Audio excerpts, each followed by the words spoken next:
The smell of my husband's coffee, that specific dark roast he ordered in bulk from some small batch place in Vermont, still hung in the kitchen when I heard the lock click on the front door. Not the deadbolt, the other one, the one that only locks from the outside. I stood at the sink, sponge in hand, listening to his car pull out of the driveway. He was heading to Dallas for 4 days. A consulting contract, he said. Big client, he said. I'd stopped asking follow-up questions about his work trips sometime around our 2nd anniversary, which should have told me something. What I should have been paying attention to was the lock. My stepson, my husband's son from his first marriage, was sitting in his wheelchair at the kitchen table behind me, the way he always did in the mornings. Quiet. Watching. He'd been in that chair since he was 9 years old, after a car accident that his father described differently every time he told it. Sometimes it was black ice, sometimes a drunk driver. Once, when my husband had had too much whiskey, he said something about the whole situation being more complicated than it looks, and then changed the subject so fast I figured I'd imagined it. The boy's name was Miles. He was 14. I turned around and gave him a smile I didn't entirely feel. Your dad forgot to say goodbye to you again. Miles looked at the door, then back at me. His expression didn't change, but something in his eyes did. A small, careful closing, like a window being latched before a storm. He does that, he said. I should explain how I got here because it matters. I was 28 when I met my husband at a fundraiser for a children's hospital in Boston. He was charming in the particular way that men with money learn to be. Unhurried, specific with his compliments, the kind of man who remembers what you ordered and has it waiting when you come back from the restroom. His name was Robert, and he was 41, and he had a son with significant mobility challenges who needed consistent, compassionate care and a demanding career that made it hard to manage everything alone. I was a pediatric occupational therapist. You can probably see where this is going. We dated for 8 months. He proposed on the balcony of a rented house in Cape Cod. I said yes because I loved him, or I loved the version of him I had been given access to, which is not the same thing, though it took me much longer than it should have to understand that distinction. I quit my job when we got married because Robert said the commute was too much, and we were going to start a family anyway, and Miles needed someone home full-time. I told myself it was a choice. Looking back, it was the first door he locked from the outside. Miles was 12 when I moved in. He was polite and distant in the way that kids are when they've learned that adults don't stay. I didn't push. I learned his routines, the medications, the transfers, the physical therapy exercises his previous caregiver had mapped out. I learned that he liked his eggs scrambled, not fried, that he read voraciously, mostly history, and would talk for an hour about the Byzantine Empire if you gave him the opening, that he cried exactly once in the 2 years I lived with him, on the anniversary of his mother's death, quietly, with his door almost but not entirely closed, and when I knocked and asked if he wanted company, he said no, but he said it gently. I learned to love him. That part wasn't complicated. What was complicated was everything else. Robert had been in Dallas for about 3 hours when I noticed the smell. Faint at first. I thought maybe I'd left a burner on. I checked the stove, off, all 4 of them. I checked the oven. I walked through the first floor opening windows, which helped a little but not enough.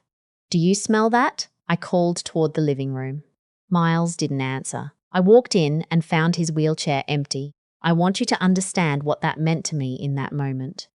Miles required transfers. He could not stand independently. He had not walked, according to every doctor's report I had ever read, since the accident 5 years ago.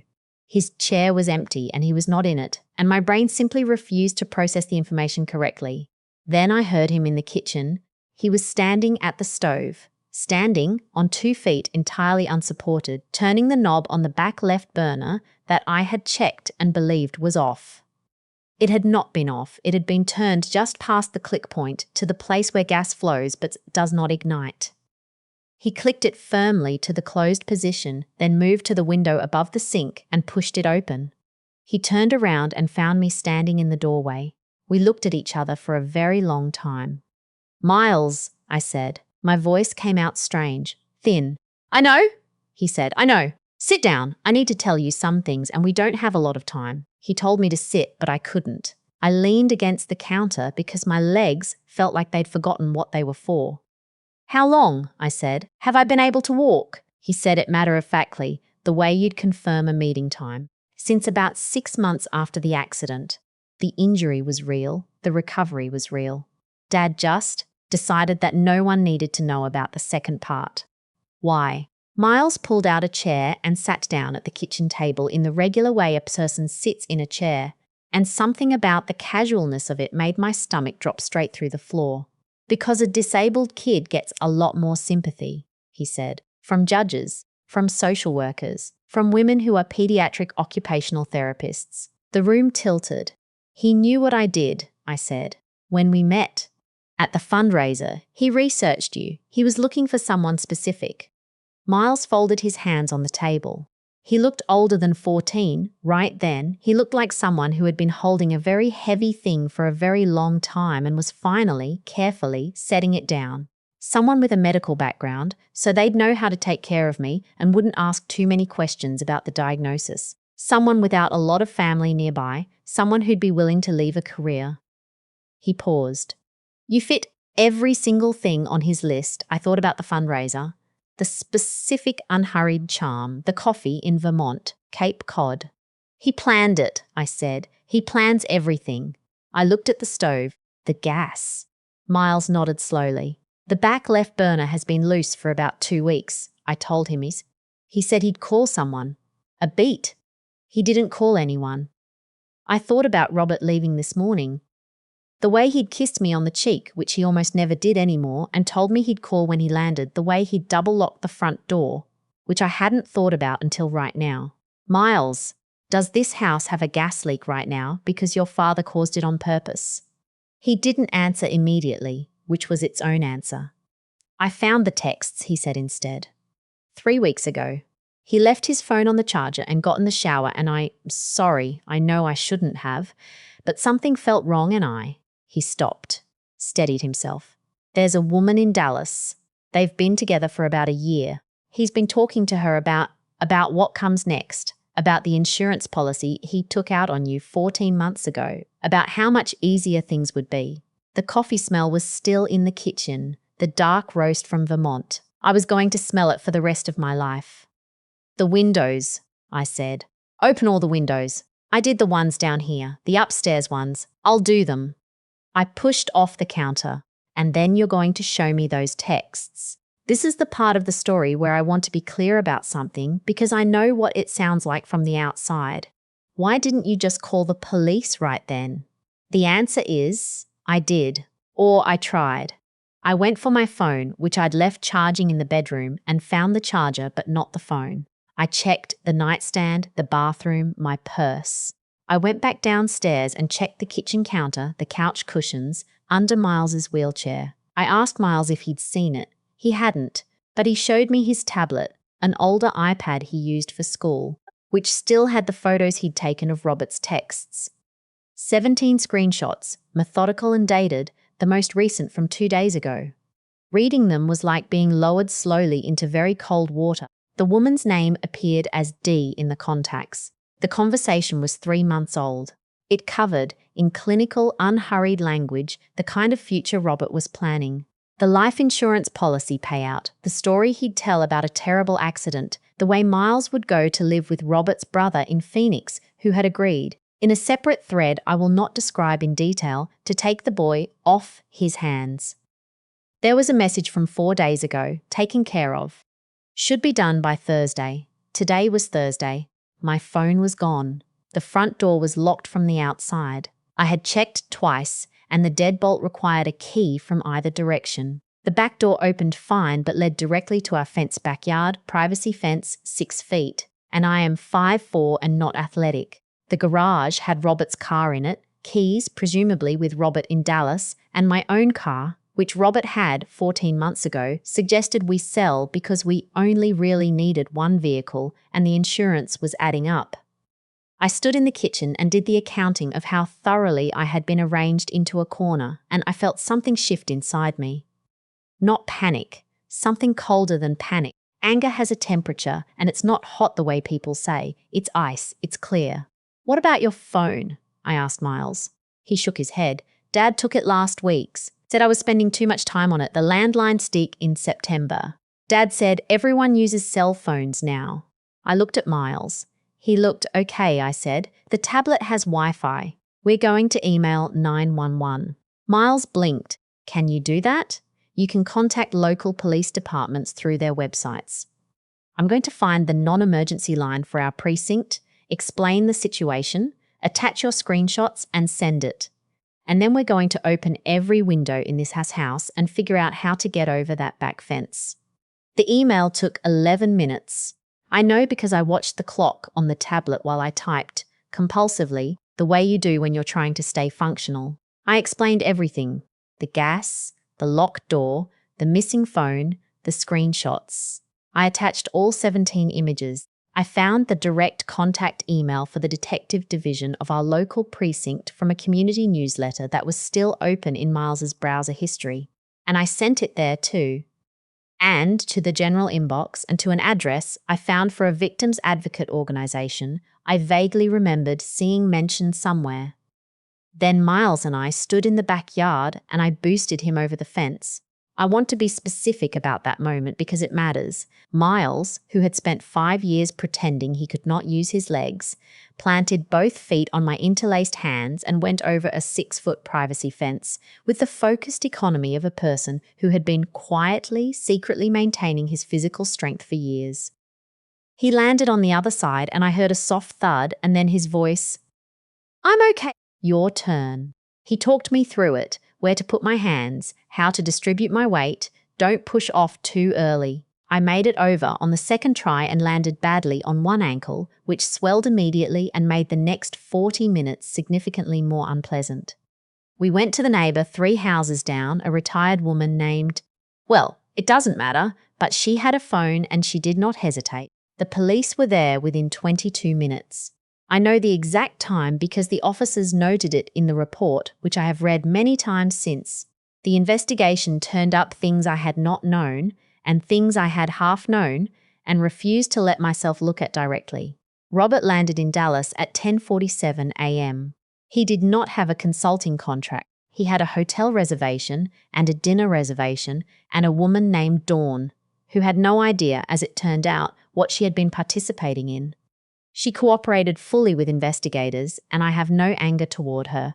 She was, in her own way, another person who had been given a carefully curated version of my husband. The gas line had been deliberately tampered with. The specific coupling on the back burner, the one I had checked, the one I had believed was off, had been loosened in a way that looked like normal wear but wasn't. The fire investigator who examined it said it would have been undetectable to a layperson. It would have taken time, an accumulation, a spark from the refrigerator cycling on, or the water heater, or a light switch. The life insurance policy was real. $1.2 million taken out on me alone 14 months ago, the week after Robert had quietly, without mentioning it to me, removed me as a beneficiary on his own policies. I found this out from the attorney I retained with money from my mother, who wired it to me the same afternoon I called her from a borrowed phone, crying in a police station waiting room while Miles sat next to me and very quietly held my hand. That was the first time I cried in front of him. It was not the last. Robert was arrested in Dallas on Friday morning, as he was checking out of the hotel. I was not there for that. I know about it from the detective assigned to the case who called me at my mother's house in Connecticut, where Miles and I had driven the previous evening, 7 hours, Miles riding shotgun and narrating road signs and rest stop options with the focused helpfulness of someone who needed to be useful and didn't know any other way to show it. My husband's expression upon being arrested, the detective told me, was less shock than I expected, more calculation. He started talking about lawyers before they had finished reading him his rights, which told me, in case I still had any doubt, that this was a man who had always had a contingency plan. The charges were substantial: attempted murder, insurance fraud, conspiracy. There were additional charges related to the systematic deception around Miles's medical status, which turned out to involve falsified documentation and at least one physician who was also under investigation. I did not feel triumphant when I heard the list. I felt tired in a way I cannot fully describe, the kind of tired that lives in the back of your eyes and behind your sternum. Miles, when I told him, was quiet for a long time. Then he said, "I've been collecting evidence for 8 months." I stared at him. "The screenshots," he said. "But also, I kept a journal on a Google account Dad didn't know about. I documented everything I could. I didn't know exactly what I was going to do with it. I just knew I needed to have it." He looked at his hands. "I was scared that if I said something, I didn't know what he'd do. To me or to you." He looked up. "I'm sorry I didn't tell you sooner." I thought about an 8-month-old journal, about a 14-year-old boy secretly mobile, moving quietly through a house at night, documenting his father's plans, deciding, day after day, that the right moment had not yet come, and then watching a gas burner get turned to just past the click point and making the decision that today was the day. "Miles," I said, "you saved my life."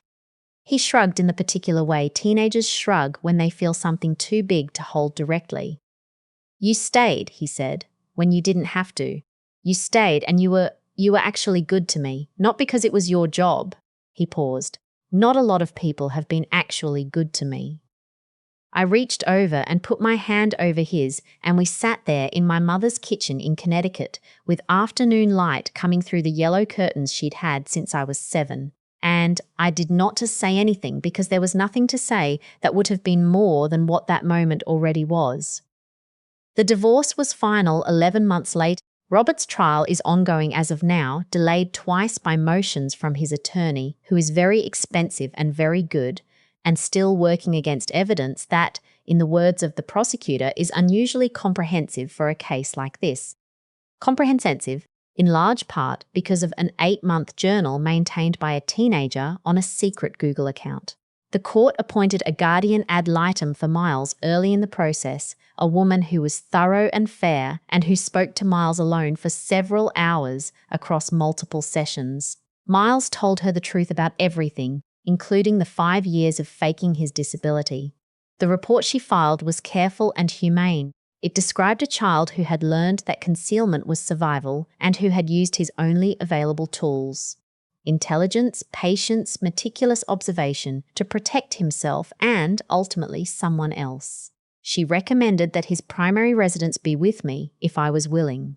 I was willing. We live in Portland now, in a rental house with a yard that gets too much shade but has a good porch, and Miles has started his sophomore year at a school where exactly one person knows anything about his history, which is the school counselor, who is discreet and kind. He's on the track team. He's fast, genuinely, surprisingly fast, which delights him in a way that is wonderful to watch, this uncomplicated physical joy that he'd been storing up for years with nowhere to put it. He still has the habit of going quiet when he's worried. I've learned to recognize it. A particular stillness, a slight change in his posture. When I see it now, I don't push. I just make sure the kitchen light is on and there's something to eat and the door to wherever I am is open. Sometimes he comes in and talks. Sometimes he doesn't need to. I've learned that being available is different from being intrusive, and that 14-year-olds, 15 now, who've had to be self-sufficient for a very long time, sometimes need permission to not be. I got a job at a rehabilitation clinic in Portland. Miles did not ask me to stay home. We did not have a conversation about it.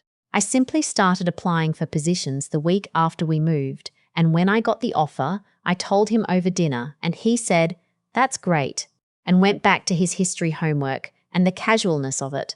The assumption that, of course, I had my own work, my own life, my own purposes that had nothing to do with taking care of him, was one of the kindest things anyone had said to me in years. People ask me sometimes, the few people who know the full story, what the moment was. The moment I should have seen it. The moment it all made sense. I always think about the lock, not the front door lock, though that was part of it. I mean the smaller lock, the one on my independence, my career, my finances, my transportation, my phone, my access to the outside world. Each one was turned so gradually. Each one came with a reasonable explanation. Each one, alone, was survivable. It was only when the gas started leaking that I stood in the kitchen and understood, all at once, what a locked room actually looks like. I am not angry at myself for not seeing it sooner. Anger at myself was something I spent a lot of time on in the first months, and it didn't produce anything useful. What I try to do now is be honest. With myself, with Miles, with the women I sometimes talk to through an organisation I volunteer with on Thursday evenings, women in various stages of various locked rooms, learning to count the locks and name them. The naming is important. It's the first step to understanding what you're dealing with. Not catastrophizing, not minimizing, just naming. Back left burner, turned to just past the click point. That's where the gas comes in. That's where you have to pay attention. Miles knocked on my office door last week while I was working, which he never does, and stood in the doorway looking at the floor, and I knew from the stillness that something was on his mind. "What is it?" I said. He looked up. "I was wondering," he said carefully, "what you'd think about. I mean, if it would be weird if I called you something different." I waited. "Not Mom," he said quickly. "I know that. I'm not trying to replace." He stopped. Started again. More like a name. "That's just ours. That doesn't have someone else's history in it." I looked at him for a moment. This boy who had spent 5 years in a wheelchair learning the floor plan of every room he was locked in, who had taught himself to be invisible and used that invisibility to save us both, who was fast, genuinely fast, and didn't yet know what to do with that freedom. "Yeah," I said, "I think we can figure something out." He smiled. The real one, not the polite one, the one that changes his whole face, and nodded once and went back down the hall to whatever he'd been doing. I sat there for a while after that, not working. Outside, Portland was doing what Portland does in October, grey and damp and smelling of wet leaves and something close to wood smoke. And the porch light was on because Miles had turned it on when he came home, automatically, without being asked, the way you do when you live somewhere and you want it to feel like someone is home. It did.